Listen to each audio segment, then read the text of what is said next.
Bolehkah saya bayarkan zakat kepada guru mengaji atau ustadz di kampung saya?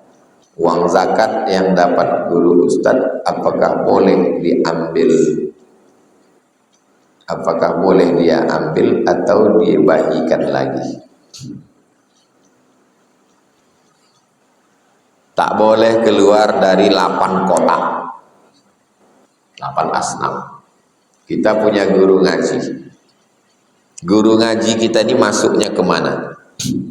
Innamas shadaqatu lil fuqara. Fuqara tak ada income sama sekali.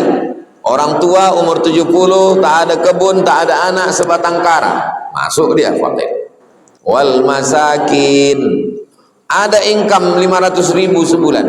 Kebutuhan 3 juta. Ada income tapi tak cukup, itu namanya miskin. Wal amilina 'alaiha, amil. Wal muallafati qulubuhum, muallaf. Wa fir riqab, hamba sahaya yang mau merdeka. Wa fi wal inna sadaqatul fuqara wal masakin wal amilina 'alaiha wal muallafati qulubuhum wa fir riqab wal gharimin, orang yang terlilit utang. Wa fi sabilillah, perang. Wa binis sabil, musafir yang putus belanja, datang dari Palembang, datang dari Bengkulu, datang dari Jawa, mau pergi ke Aceh, putus belanja, ibnu sabil. Sekarang guru ngaji itu masuknya kemana? Dia masuknya ke miskin, dapat. Dia masuknya ke fakir, dapat. Dia masuknya ke amil, dapat. Dia masuknya ke gharib wal gharimin, dapat. Dah. Kalau masuk, kalau tak masuk, enggak. Saya dikasih orang, ditulis di situ zakat. Zakat. Boleh saya ambil apa tidak? Aku pula tak boleh. Tapi kalau saya berfatwa untuk diri saya sendiri, tentu yang saya ambil dalil yang menguntungkan.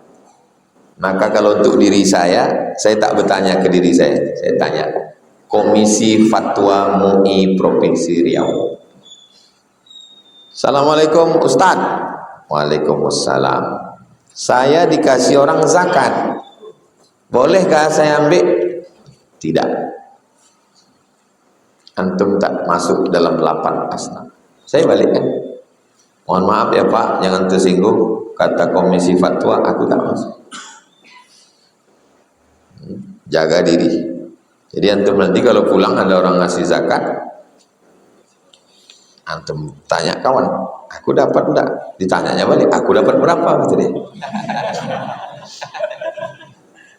Oke, uang zakat yang diambil guru ngaji saya tadi. Oh, banyak guru ngaji ini yang mau ngambil, diambil. Apakah boleh dia ambil sendiri atau dibagikannya lagi? Kalau dia termasuk dalam 8 asnaf, ambillah. Tapi kalau tidak, balikkan supaya dibagikan oleh Badan Amil Zakat Nasional. Di bulan Ramadan setan diikat, dipenjara, dibelenggu. Apakah itu dari Quran? Tak ada. Dari Al-Fatihah sampai ke An-Nas, tunjukkan saya mana ayatnya. Setan diikat. Pernah kalian sholat imam baca, ingatlah setan diikat, gitu. Tak ada. Lalu dari mananya bahan ceramah Ustadz itu katanya setan diikat? Idza jaa Ramadan, kalau Ramadan sudah datang, futihat abwabul jannah, dibukakan pintu surga, wa ghulliqat abwabun nar, dikunci pintu neraka, wa suffidat asyayatin. 2 riwayat. Satu riwayat bunyinya wa suffidat asyayatin, satu riwayat lagi wa sulsilat, satu diikat, satu dirantai, dibelenggu. Hadisnya hadis sahih, bukan dari Quran, dari hadis. Lantas bagaimana iman diri yang tergoda oleh hawa nafsu di bulan Ramadan? Apakah karena bisikan setan? Hadisnya ada dalam Sahih Muslim.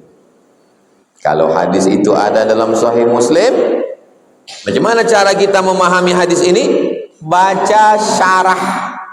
Syarah itu artinya penjelasan. Kitab Sahih Muslim tak ada penjelasannya. Biar supaya paham, baca syarah Sahih Muslim. Siapa yang menulis syarah Sahih Muslim? Yang menulis syarah Sahih Muslim, yang menulis Riyadhus Shalihin, Imam Nawawi. Nama kitabnya Al-Minhaj, Syarah Sahih Muslim Ibnul Hajjaj. Apa makna setan dibelenggu? Satu, setannya dibelenggu badannya, tapi lidahnya masih tetap bercakap. Makan. Alladzi yuwaswisu fi, dia memang dibelenggu, tapi dia tetap pakai mikrofon. Jelas? Makna kedua, kau tadi waktu kata sambutan itu kenapa macam kikuk, grogi kau tengok? Aku tadi pas disuruh sambutan di tempat KKN, nampak aku Ustaz Somad, rasa-rasa terkunci mulut. Pertanyaannya, mulutnya dikunci atau tidak? Tidak. Lalu kenapa dia merasa terkunci? Karena ditengoknya ada ustaz di situ. Begitulah keadaan si setan di bulan Ramadan. Dia tidak dibelenggu, tapi menengok kuatnya iman orang beriman waktu puasa itu, seakan-akan dia terbelenggu. Diajaknya makan, tak mau. Diajaknya minum, tak mau. Diajaknya buat maksiat, tak mau. Maka kata setan, aku macam terbelenggu aku di bulan Ramadan. Begitu penjelasan Imam An-Nawawi. Dah habis. Sekarang penjelasan Syekh Muhammad Mutawalli Asy-Sya'rawi, induknya ahli tafsir Al-Azhar Mesir. Banyak ceramahnya di YouTube. Coba tulis Syekh Muhammad Mutawalli Asy-Sya'rawi. Meninggal tahun 1998. Kata Syekh Muhammad Mutawalli Asy-Sya'rawi, apa hikmah disebut setan itu diikat di bulan Ramadan? Karena orang berbuat dosa itu sebabnya dua. Pertama, karena dirinya. Yang kedua, karena setan. Orang buat dosa itu dua. Pertama, karena dirinya. Kedua, karena setan. Nah, di bulan Ramadan setan diikat. Jadi kalau ada orang buat dosa, itu berarti karena dirinya setan. Kalau ada orang buat dosa sekarang, itu murni karena dirinya. Jadi yang selama ini menyalah-nyalahkan setan, minta maaflah ke setan. Maafkan aku setan. Kata setan, ambolah mau pensiun dini, karena perbuatan manusia lebih parah daripada setan. Itulah penjelasan ulama tentang makna setan dibelenggu. Jelas apa tak jelas? Ingat 3 penjelasan, sampaikan nanti kalau ditanya orang. 2 dari Imam Nawawi, 1 dari Syekh Muhammad Mutawalli Asy-Sya'rawi. Rukhsah bagi musafir yang puasa itu apakah sunnah atau sekedar mubah? Faman kana minkum maridhan, siapa yang sakit, au ala safarin, atau musafir, fa'iddatum min ayyamin ukhar, ganti di hari yang lain. Itu sunnah atau mubah? Mubah. Mana dalilnya mubah?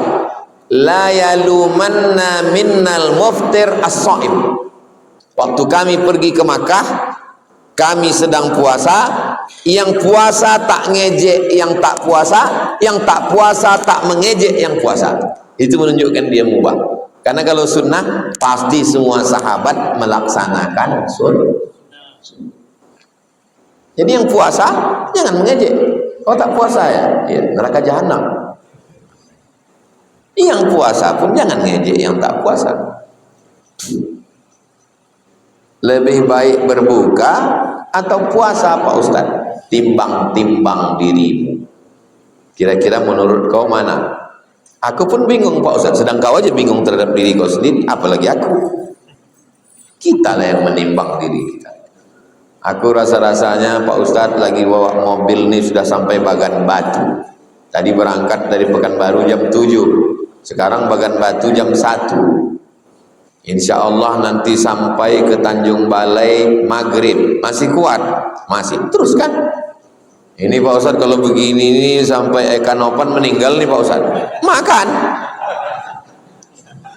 La tulqu bi'aidikum ila tahlukah. Kami berdua Pak Ustadz bisa ganti-gantian. Nah, ganti-gantian. Dua-duanya udah mau sekarat Pak Ustadz. Makan kalian. Berhenti ke pokok-pokok sawit itu. Makan situ. Ya tapi nggak enak lah. Nanti sampai di kampung orang tuh nanya, udah mau mati mikir enak tak enak pula lagi.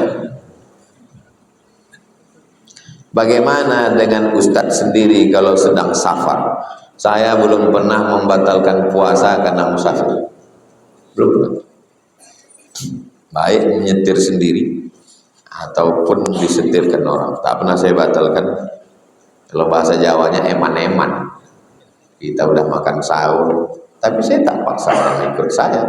Kalau tak sanggup, ya puasa. Berapa takaran untuk satu fidyah? Mazhab Syafi'i 1 mud. 1 mud, 1 mud, 1 mud, 1 mud. 1 mud, 1 mud, 1 mud, 1 mud. Berapa mud? 4 mud ini campur jadi satu, namanya 1 sok. 1 mud, 2 mud, 3 mud, 4 mud, namanya 1 sok. 1 mud ini berapa? 750 gram. 750 gram, 750 gram, 750 gram, 750 gram, 750 gram. Berapa? 3 kilo. Saya bayar zakat fitrah dari tahun 2008 sampai 2025 ini insya Allah 3 kilo. Karena saya pakai 1 mud 750 gram. Kenapa Ustadz kami bayarnya 2,5? Mana aku tahu? Tanyalah dia. Nah, salah beramal bagus lebih daripada kurang. Kalau berlebih terhitung sedekah, kalau kurang berutang kita. Berarti kami yang selama ini bayar 2,5 kilo, itu fatwa MUI, Basnas pun 2,5. Kalau kalian ikut ya tak apa-apa. Tapi kalau saya 3 kilo. Karena udah saya tengok segini, yang paling tinggi 3 kilo. Saya bayar 3 kilo. Kalau untuk fidyah, 1 mud. Berarti 750 gram. Ambil beras, timbang 750 gram, kasihkan ke miskin, bukan fakir. Wa 'alal ladzina yutiqunahu, siapa yang tak sanggup puasa, fidyatun, bayar fidyah, ta'amu miskin, bukan fakir, makan orang miskin. Apakah sah fidyah dengan beras saja? 1 mud 750 gram, batas minimal. Lalu yang dipakai di Pekanbaru sekarang, Basnas Kota Pekanbaru menetapkan 1 fidyah, makan pagi, makan siang, makan malam 50.000. Karena bukan cuma nasinya, santannya, lauknya, jariangnya, sayurnya. Basnas Jakarta 60.000. Basnas Papua tak sama. Jadi jangan samakan seluruh Indonesia ini, karena lain kebutuhan orang. Jadi kalau ada orang yang ngasih cuma 750 gram, batas mini. Jadi yang bagusnya kami ikut mana? Ikut Basnas. Kasih sehari 50.000. Jadi kalau ada orang tua tak bisa puasa sebulan, 1,5 juta. Mana yang paling afdal bayar fidyah? Dengan makanan atau dengan uang? tengok situasi dia. Makanya kita mesti kenal dengan orang itu. Ama-ama sudah tua di rumah sebatang kara sendiri, bagus kasih duit. Karena kalau dikasih beras, siapa masak? Kalau dikasih duit, bisa dia belikan aku nasi sebungkus. Bapak-bapak belum tua kali kasih beras. Karena kalau kasih duit, main game online deh, beli paket dia, main Mobile Legend deh.